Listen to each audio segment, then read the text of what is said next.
మాజీ ముఖ్యమంత్రి వర్యులు కె చంద్రశేఖర్ రావు వైఎస్ జగన్మోహన్ రెడ్డి మధ్య ఉన్న అనుబంధం కారణంగా తెలంగాణకు పూడ్చలేని నష్టం జరిగిందని ముఖ్యమంత్రి రేవంత్ రెడ్డి తీవ్రస్థాయిలో విమర్శించారు. కృష్ణా జలాల విషయంలో కేసీఆర్ తీసుకున్న నిర్ణయాలు రాష్ట్ర రైతాంగానికి మరణ శాసనంగా మారాయని ఆయన ఆరోపించారు. బుధవారం కృష్ణా జలాలపై మంత్రి ఉత్తమ్ కుమార్ రెడ్డి ఇచ్చిన పవర్ పాయింట్ ప్రెజెంటేషన్ అనంతరం సీఎం రేవంత్ ఈ వ్యాఖ్యలు చేశారు. తెలంగాణ ప్రజలకు మరణ శాసనం రాసే హక్కు కేసీఆర్ కు ఎవరిచ్చారని ఆయన ప్రశ్నించారు.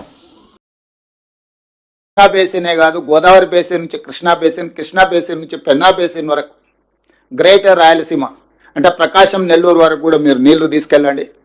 ఎవరేమనుకున్నా, ఎవరికి కడుపు నొప్పి అయినా పర్వాలేదు, రాయలసీమ నేను రతనాల సీమ చేస్తానని వారు స్వయంగా ప్రకటించి తలా తోక లేకుండా మాట్లాడితే తోక కత్తిరించే తెలుసు. ఒకవేళ నీకు తెలవకపోతే మీ నాయన అడుగు, ఏం చేస్తే ఏమైందో మీ నాయన ఇప్పుడు ఏడున్నాడు. నాకు చికాకు కలిగించొద్దు, నాకు చికాకు కలిగిస్తే మళ్ళీ అది బాగుండదు. నేను చదవడం మొదలు పెడితే మళ్ళీ అది మంచి కూడా ఉండదు. మీరేంది మాకు చెప్పేది?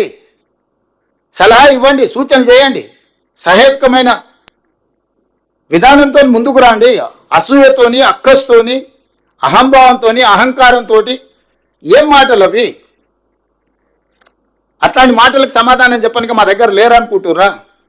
మా ఒక్క మందుల సామెలు చాలు, మేము అందరం అక్కర్లేదు. ఒక మందుల సామెలు నువ్వు పంపిస్తే చాలు, నీకు నీ తాతకు 3 తరాలకు సమాధానం చెప్తాడు. అది కాదు కదా. అది మక్కలు కావచ్చు, వరి ధాన్యం కావచ్చు, కొన్ని ఇతర పంటలు కావచ్చు, కొనేటి అన్ని ప్రభుత్వమే కొంటది. మీకు సంబంధించిన వాస్తవాలను చర్చించుకుందాం. ప్రధాన ప్రతిపక్ష నాయకుడుగా వారిని ఏ తారీఖు వారు వస్తారో, ఏ తారీఖు వారు చర్చిస్తారో ఒక లేఖ రాయమని స్పీకర్ గారికి. తక్షణమే ప్రభుత్వం స్పందించి శాసనసభ సమావేశాలను ఏర్పాటు చేసుకుందామని నేను వారికి సూచన చేయడం జరిగింది.